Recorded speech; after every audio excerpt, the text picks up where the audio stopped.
Então seja bem-vindo ao dia D do Day After, ou seja, o dia a seguir às eleições autárquicas. Nós ontem, como você sabe, fizemos uma edição especial, correu bastante bem e nós queremos começar por agradecer à imensa comunidade de espectadores que teve o cuidado de nos prestar atenção ontem e acompanhar-nos de forma estoica durante as 2h30 da missão em que estivemos em direto a comentar as autárquicas. Olha, mas como nem tudo ficou decidido ontem e, portanto, a nossa análise ficou incompleta, na segunda parte deste programa iremos regressar às autárquicas. Então o que é que vai ser a primeira parte? Porque o programa vai ter duas partes hoje, essencialmente. Vamos falar das eleições alemãs. Um quase empate entre as duas principais forças políticas, um impasse que provavelmente vai durar meses, à alemã, e, no entretanto, vamos ter Angela Merkel durante mais alguns meses. Ora, é precisamente por aí que vamos começar hoje. João, surpreendeu os resultados na Alemanha? Boa noite, Camilo. Boa noite, Rui. Não surpreendeu, porque, ao contrário de Lisboa, na Alemanha as sondagens estavam certas. Não, é importante dizer isto. E depois já voltamos às sondagens quando falarmos de Lisboa. Sim. Mas na Alemanha as sondagens estavam certas, acertaram. Portanto, se calhar as empresas de sondagens portuguesas deviam ir fazer uns estágios à Alemanha para aprenderem a fazer sondagens. Provavelmente. Mas até acertaram naquela recuperação da CDU na última semana. Exatamente. Portanto, o SPD ganhou com mais 1,5, sensivelmente isso. E acertaram mesmo. Acho que, olhando para as eleições alemãs, duas partes. Os resultados e o futuro. Os resultados foi uma vitória para o SPD, mas é sobretudo uma vitória do candidato do SPD a chanceler. O SPD estava muito mal nas sondagens até escolher o candidato para chanceler. Foi o candidato que deu a vitória ao partido. Porque os líderes do partido nem sequer concorreram a chances, como sabemos, e estavam muito mal nas sondagens. Aliás, esse vai ser um dos problemas nas negociações que aí vem, que também vai ter que haver uma negociação dentro do SPD, porque é um partido com duas linhas. O candidato a chanceler tem uma linha em políticas económicas, sobretudo. Aliás, foi um bom Ministro das Finanças. Foi um bom Ministro das Finanças. E a liderança do SPD tem outra linha muito mais à esquerda. Portanto, o primeiro ponto foi uma vitória do candidato a chanceler do SPD, mais do que do próprio partido. É um ponto. O segundo ponto foi um resultado péssimo para a CDU. Foi o pior resultado da CDU no pós-guerra. Primeira vez que a CDU tem menos de 30% numas eleições. Quer dizer, é um resultado horrível. Para o maior partido da Alemanha, tiveram 24% ou 24%. E porquê que achas que isso aconteceu? Os alemães queriam mudança ou a figura escolhida, Armin Laschet, não era propriamente... Eu acho que é mais o segundo ponto. A escolha para líder foi muito fraca. Mas, pelo menos ao contrário do SPD, e agora nas negociações, esse vai ser um fator complicado para o SPD, pelo menos a CDU tem o líder e o candidato a chanceler foram o mesmo. Portanto, no SPD há uma liderança tripolar, não é bipolar, porque já a liderança tem um senhor e uma senhora. Que vai influenciar depois as escolhas. Vai. Mas a CDU teve um resultado mau, acho, sobretudo porque Laschet era um mau candidato. Não pela mudança, porque paradoxalmente, os alemães, de certo modo, votaram na continuidade ao darem a vitória ao número 2 do governo. Sim. Gostava também de salientar... Aliás, há gente na Alemanha que diz que ele é mais herdeiro da política da Sra. Merkel do que propriamente o Armin Laschet. Isso não sei se será. É herdeiro no sentido formal, porque era o número 2 dela. Depois também gostava de salientar o bom resultado dos liberais. Bastante bom. Ficaram a 3 pontos dos verdes. Os verdes tiveram um bom resultado em relação às últimas eleições, subiram 5 pontos, mas um mau resultado em relação às expectativas recentes nas sondagens. Chegaram a estarem com 25% e acabaram com um pouco menos de 15%. Finalmente, também queria salientar o péssimo resultado da extrema-esquerda, do Die Linke, que teve menos de 5%. Sim. E, portanto, isso é uma notícia muito boa, porque impede uma maioria à esquerda, a chamada maioria SPD Verdes Die Linke. E também o não crescimento do AfD. Que é o AfD importante. Também não cresceu e, mais do que isso, era o terceiro partido e passou a ser o quinto partido. Verdade. Portanto, em termos relativos, baixou. No caso dos liberais, achas que isso teve alguma coisa a ver com o facto de eles terem dito claramente que não se iam coligar com o Die Linke nem com o AfD? Acho que os liberais conseguiram uma coisa que também tem a ver com o facto de Merkel não ser recandidatado. Tem credibilidade económica. e porque é um partido que tem uma grande credibilidade em termos de políticas económicas na Alemanha. E embora o candidato a chanceler do SPD, o Scholz, também tenha essa credibilidade, mas muita gente não confia no partido. No SPD, há muito eleitorado do centro na Alemanha que votaria se o SPD fosse como Scholz, mas não confia no partido, embora confiando em Scholz. Agora, para o futuro, eu acho que as negociações vão durar muito tempo, as negociações para a coligação. Vai ser a primeira vez que a Alemanha tem uma coligação de 3 partidos, ou 3,5, dada a relação CDU-CSU, no fundo, que já são... Portanto, nesse aspecto, tem tido várias coligações de 3 partidos, agora terá uma de 4.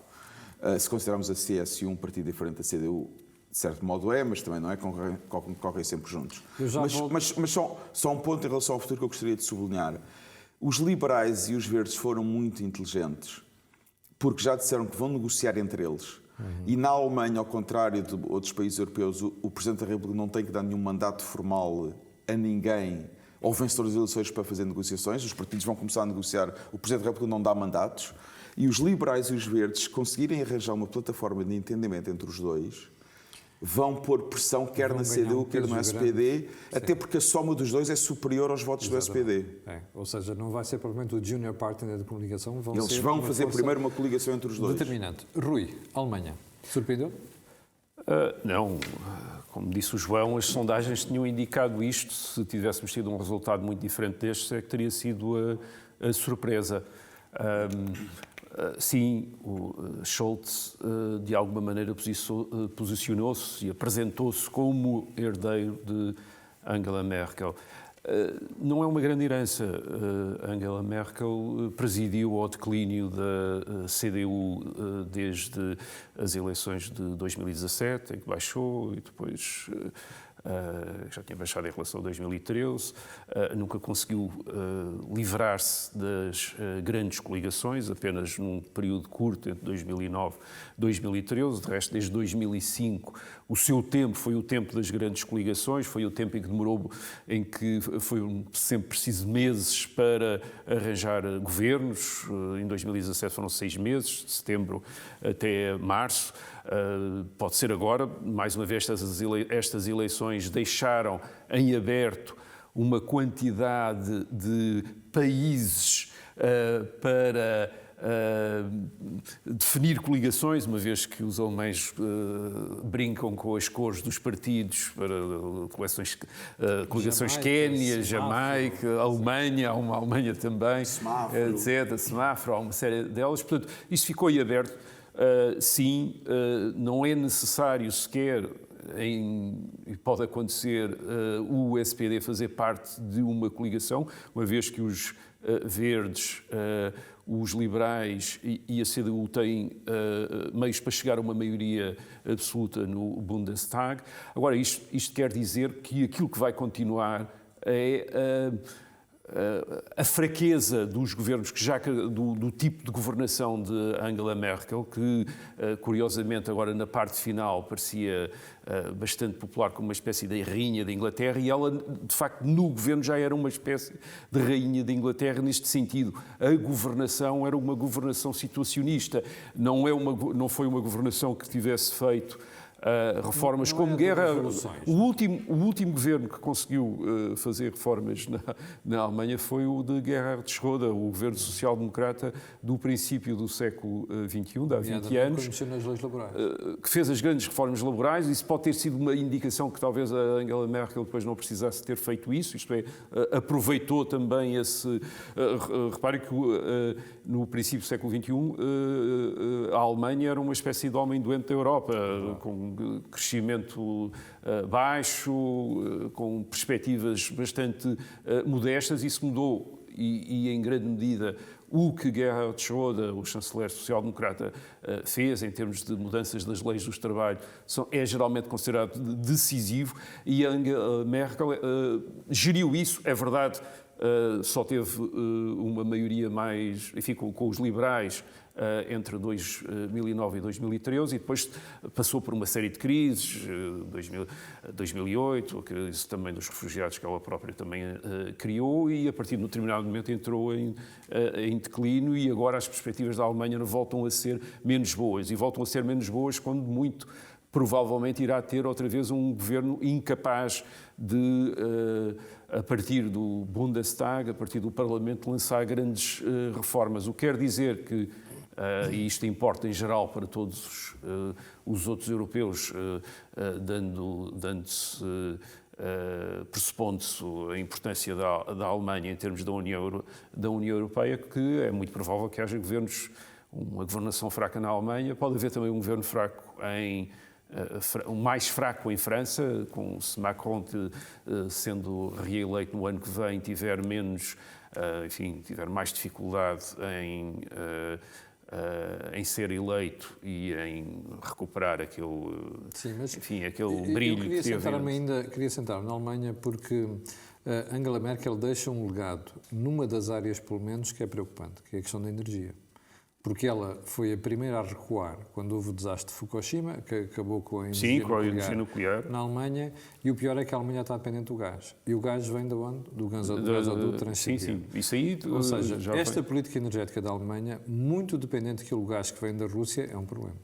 Não, é um problema, sobretudo, nesta conjuntura em que se percebeu que os Estados Unidos não estão, ao contrário do que se pensava com a mudança na presidência americana, não estão a considerar a Europa extraordinariamente prioritária e, portanto, que há uma espécie de expectativa que a União Europeia e, basicamente, a França e a Alemanha assumam essa capacidade de projetar a Europa e, em termos europeus, onde o confronto mais direto em termos de influências é com a Rússia, um dos principais protagonistas das cimeiras europeias, a Alemanha está dependente energeticamente da Rússia e, portanto, da torneira que o presidente russo abre e fecha, como já aplica a outros países periféricos que dependem também da energia russa e provavelmente irá aplicá-lo também à Alemanha. Deixa-me voltar aqui ao João. João,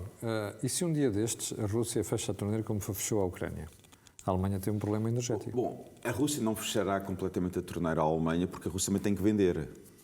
Claro, tem que vender e também não pode perder consumidor e fechou a Ucrânia. E não pode perder o mercado alemão.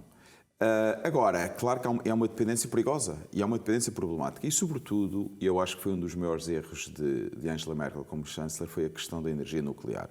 Foi um enorme erro, porque a Alemanha depende demasiado das energias renováveis. E as energias renováveis, quer dizer, como diz um amigo meu alemão em Bruxelas, eu estive a semana passada em Bruxelas, ele disse-me, na Alemanha muitas vezes não há vento, raramente há sol e às vezes não há nem vento nem sol. Quer dizer, portanto, não há milagres. E um país como a Alemanha depender demasiado de energias renováveis e ter abandonado a energia nuclear é um problema que vai reforçar essa dependência estratégica da Rússia. E eu acho que este inverno vamos ter uma crise energética na Europa, com os preços altos, vamos ter problemas com a Rússia, preços altos do gás e depois da eletricidade, e vamos ter problemas com a Rússia, e essas questões vão dominar grande parte das discussões políticas europeias durante este inverno. E o pior é que os governos não estão a avisar os eleitorados para isso. Mas os eleitorados vão perceber. A Inglaterra já é claro. Ainda em relação à Alemanha, mais outros pontos que gostaria de sublinhar. Primeiro, há uma pequena, acho que muito pequena, hipótese ainda de uma grande coligação. Aliás, a única coligação de dois partidos possível com os resultados eleitorais é a CDU e o SPD. Exatamente. Acho muito improvável porque... Mas já houve no passado. Já houve, claro. E poderá... A razão porque ainda é possível é porque a Alemanha não... Já houve no passado, é muito agora, difícil sim. Os alemães irem fazer eleições antecipadas, não gostam disso. Portanto, se tudo falhar, há ali a grande coligação que é uma espécie de último recurso. Podemos continuar com uma coligação, mas sem Angela Merkel. Sim, exatamente. Foi como se passou em 2017 com um referendo dentro do SPD. Não é? E a CDU como o partido menor. Eu acho, apesar de tudo, que é improvável. é uma solução de último recurso mesmo. Portanto, presumes que vai ser mais ou CDU ou SPD com os liberais e os Eu verdes. acho que os liberais e os verdes vão tentar fazer esta plataforma, que não será fácil, sobretudo por causa das questões ambientais, e depois vão negociar quer com o SPD, quer com a CDU. Eu acho que paralelamente terá que haver negociações no SPD, porque a linha Scholz vai ter que ser dominante para conseguir fazer um acordo com os liberais e com os verdes. E para o futuro, a Europa? A Alemanha normalmente nunca muda muito a política europeia. Achas que desta vez pode ser? Não vai mudar muito em política europeia. Há um grande consenso na política europeia entre todos estes partidos. CDU, SPD, liberais, verdes, é um grande consenso na política europeia. Pode haver algumas mudanças e posições distintas em relação à história dos eurobonds, da disciplina financeira da zona euro, em que o SPD e os verdes são mais flexíveis, portanto, até são favoráveis nos seus programas eleitorais à introdução de eurobonds, os liberais são contra. Mas essa questão vai ficar decidida nas negociações internas da coligação. Depois o governo terá uma posição em relação a isso. O governo alemão não vai estar a mudar de acordo com as posições dos diferentes partidos.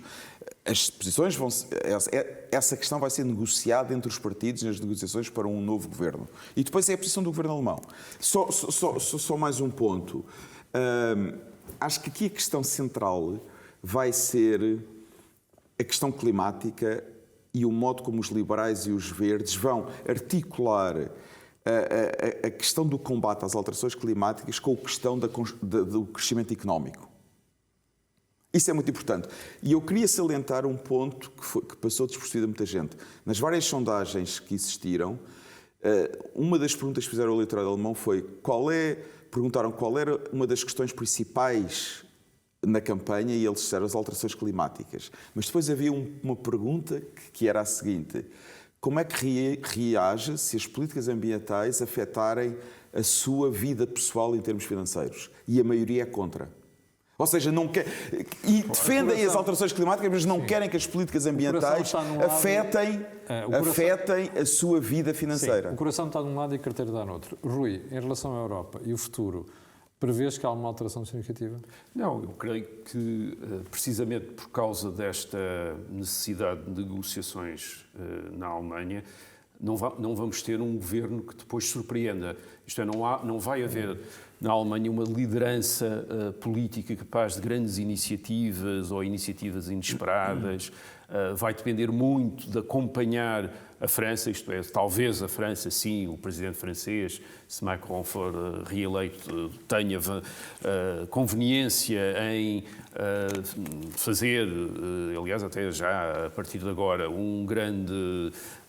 a encenação de grandes iniciativas em termos de defesa e coisas assim. Não vai ter a possibilidade de negociar com um chanceler forte na Alemanha que o acompanhe, independentemente daquilo que está negociado, que está estabelecido e que pode passar no Bundestag, o que quer dizer que vamos ter mais ou menos na Europa o status quo, quer dizer, não vai haver, acho eu, condições para grandes iniciativas, para grandes mudanças. Aliás, é verdade, no caso de Scholz, que ele corresponde a uma linha política diferente daquela que é a linha dos dois líderes do Partido Social Democrata, que tiveram, apesar de tudo, a lucidez, o discernimento de não escolher entre eles um candidato, isto é, de terem deixado o número 2 do governo avançar, mas também o próprio líder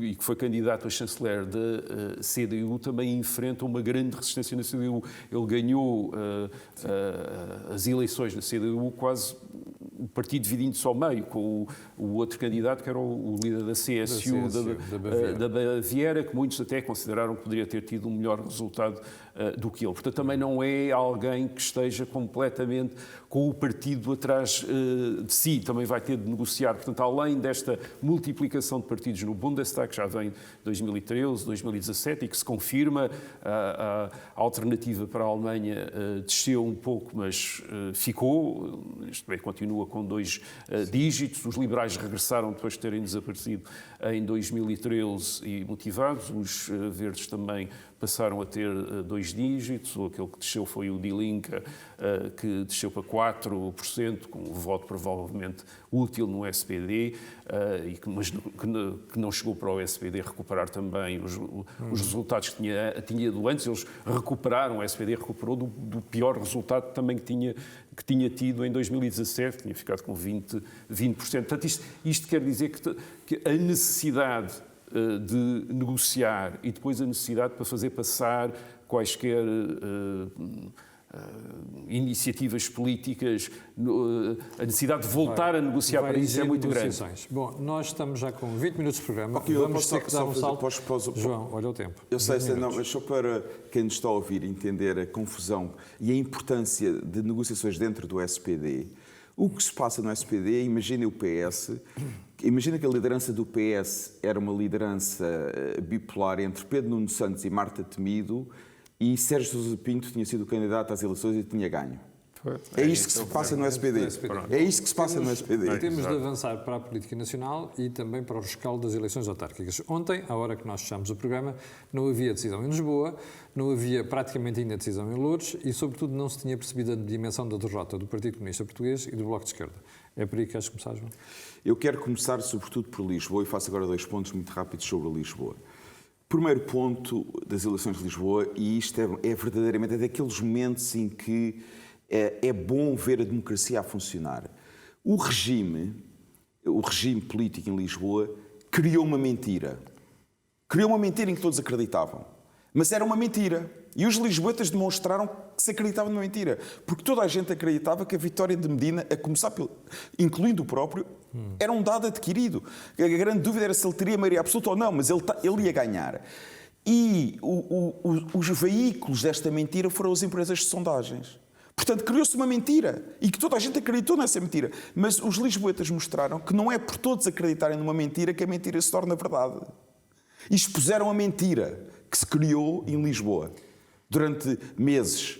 Esse é o primeiro ponto. E, portanto, saudações aos lisboetas que souberam expor de uma maneira tão clara uma mentira que o regime criou em Lisboa,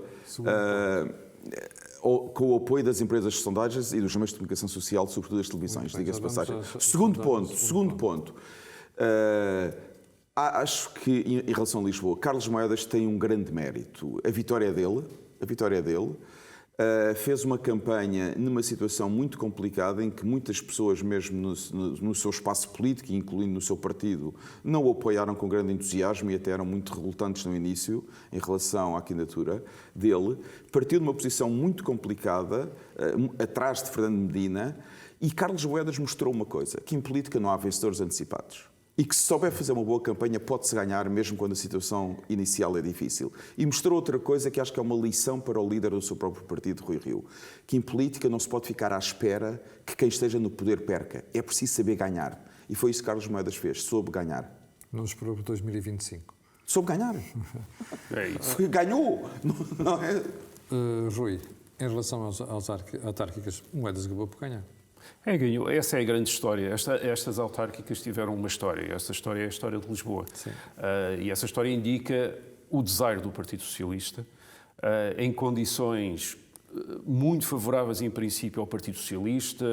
Falámos aqui isso de ontem. O plano de recuperação e resiliência, o fim do confinamento, expectativa da vitória do Partido Socialista. É muito provável que o Partido Socialista possa não vir a ter eleições tão favoráveis como estas, e mesmo assim perdeu. Já se ouviu, em termos de comentários da área do Partido Socialista, neste momento a endossar a derrota a Fernando Medina, aliás, como Fernando Medina fez ontem, caindo em cima da espada. Para não afetar António Costa. Portanto, o problema era Fernando Medina. Bem, mas se o problema era Fernando Medina, e se alguns agora vêm dizer nós já sabíamos que ele tinha problemas em Lisboa, é curioso que não tivessem feito nada antes para obviar a isso. E isto coloca em causa, se o problema de repente é Fernando Medina, não sabemos se um dia o problema não vai ser António Costa e depois vão descobrir qualquer coisa António Costa. Porque a questão aqui é o que é que Medina representava.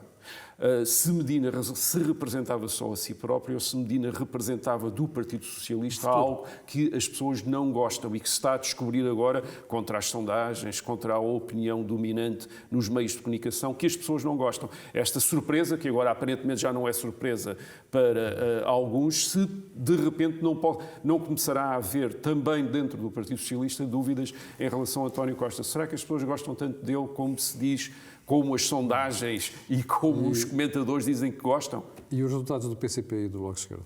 Sim, e depois, além do desaire do Partido Socialista, nós temos outras derrotas que ontem, quando estávamos a comentar, ainda não eram claras. O Partido Comunista continua no seu declínio. Enfim, ontem já tínhamos percebido isso. Foi curiosa a tentativa de António Costa para diminuir até a vitória de Carlos Moedas em Lisboa, de atribuir uma espécie de arranjar um vencedor, dizendo que as transferências de votos do PS tinham sido para o PCP. É uma coisa curiosa, mas o PCP caiu e o Bloco de Esquerda também teve um resultado péssimo, que ao ficar, Aliás, por exemplo... o Bloco fica atrás do Chega, em termos de... Ao ficar, por exemplo, vereadores. muito atrás do Chega, o Chega que tem um resultado bastante bom, sofre por causa da história de Lisboa, a grande história das eleições em Lisboa. Em Lisboa eles não fizeram parte dessa história, não conseguiram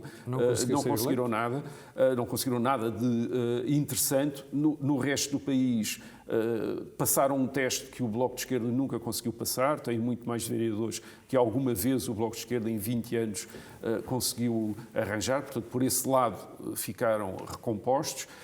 Depois, ainda para falar de desaires, há o desaire da Iniciativa Liberal, que também perdeu a oportunidade em Lisboa, que lhe foi oferecida pela campanha, pela candidatura de Carlos Moedas inicialmente, de fazer parte de uma história de sucesso e faz parte, aí sim, de uma história de grande insucesso, uma vez que tem um vereador, mas é um vereador no Porto, que já era, e que, portanto, apenas foi pintado de liberal e, portanto, faz parte também daqueles que não tiveram muita sorte ontem. Duas derrotas pesadas do Bloco de Esquerda e do PCP. O Bloco confirmou o que já se sabia, não é um partido autárquico. Tem sempre maus resultados nas eleições autárquicas e confirmou-se isso. Portanto, há um problema claro com o Bloco, que não consegue esta implementação territorial que as eleições autárquicas permitem aos partidos políticos. Não consegue. E, portanto, é um partido limitado. Em segundo lugar, o PCP perdeu Loures, que é uma derrota muito grande, uma Câmara muito importante. Não conseguiu recuperar Almada, uma derrota muito importante para o PCP em Loures. Perdeu câmaras no Alentejo, portanto, e o poder autárquico foi sempre muito importante para o PCP, ao contrário do Bloco. Exatamente. O PCP, em muitas coisas, até era mais um partido autárquico local, que um partido nacional, que um partido de legislativas, e está a perder poder nas autarquias, o que é mau para o PCP, mas o PCP em Lisboa teve um bom resultado. E isso também ajuda a explicar a derrota de Medina. O João Ferreira fez uma boa campanha e teve um bom resultado. Foi claramente o terceiro partido, não há dúvida nenhuma. Em relação aos pequenos partidos de direita, o Chega... A vitória de Moedas mostra que um candidato de direita não precisa do Chega para ganhar eleições. E, portanto, convém que André Ventura seja um pouco mais humilde quando se vê com aquelas suas exigências ao PSD, exatamente com aquelas exigências ao PSD, como se o Chega fosse indispensável para tudo e mais alguma coisa. Este bem do humilde, ele que aprenda, porque em Lisboa percebeu-se que pode-se ganhar sem precisar do Chega para nada.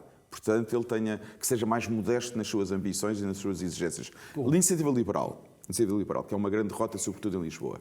O líder da Iniciativa Liberal, João Coutinho Figueiredo, disse que era mais importante a Iniciativa Liberal ter um vereador do que Carlos Moedas ganhar as eleições e Medina deixar de ser Presidente da Câmara de Lisboa. Ora, se eles tivessem feito uma coligação com Carlos Moedas, teriam tido um vereador. Não tiveram.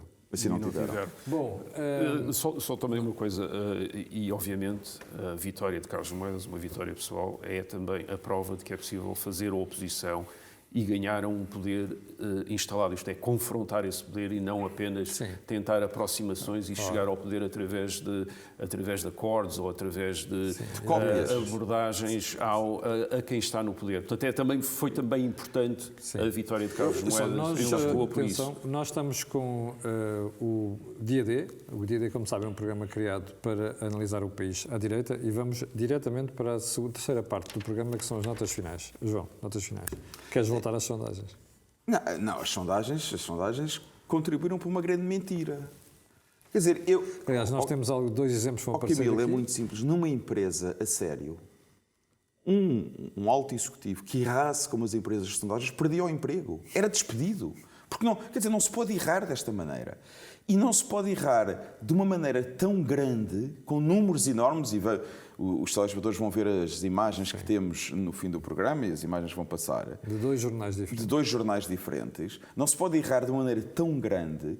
E depois não é errar, quer dizer, se algumas errassem de maneira tão grande a favor do candidato do PSD, mas é que erram sempre no mesmo lado, a favor do PS. É uma coisa espantosa, extraordinária.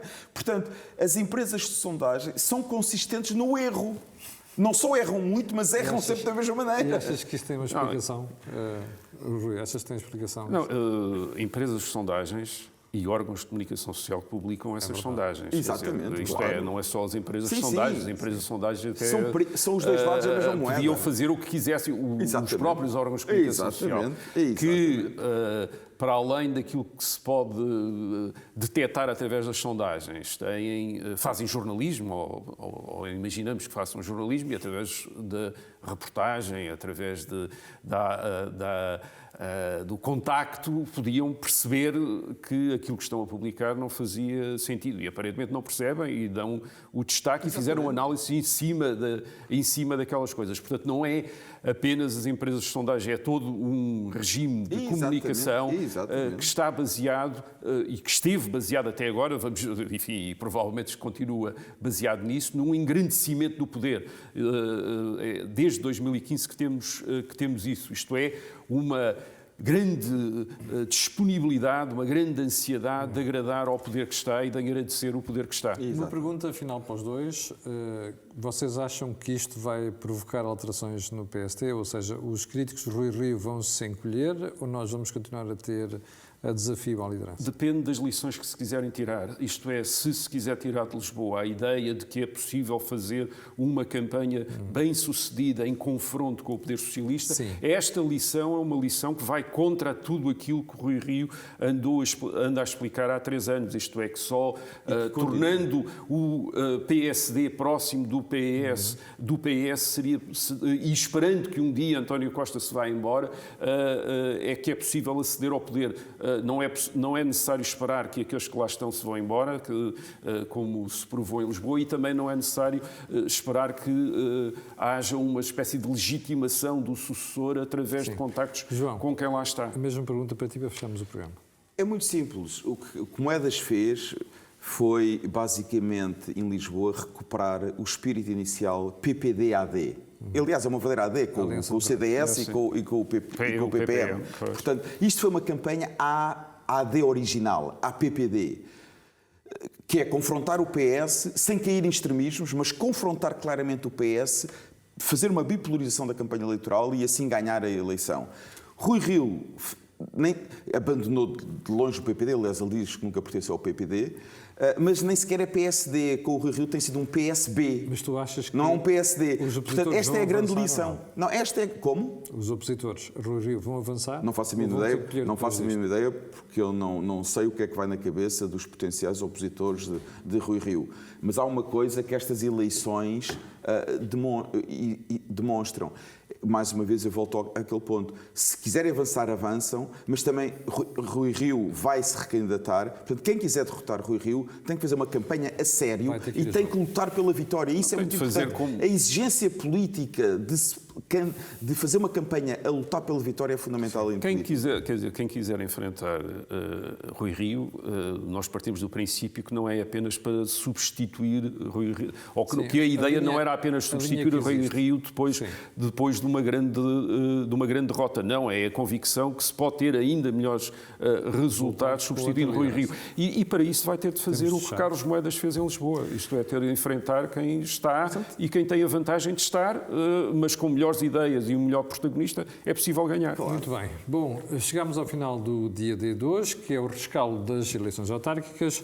Já sabe que o Dia D é um programa criado aqui no âmbito do canal Cor do Dinheiro, onde se analisa o país à direita. Nós voltaremos na próxima semana e assim que está a ver, eu quero lhe pedir aquilo que peço sempre, que é colocar um gosto e fazer partilha nas redes sociais, também sabe porquê. Aquilo que houve aqui, não houve mais sítio nenhum. Obrigado ao João e ao Rui, que está aqui repetente já há várias semanas, e quanto a si, voltaremos a ver-nos na próxima semana. Muito obrigado.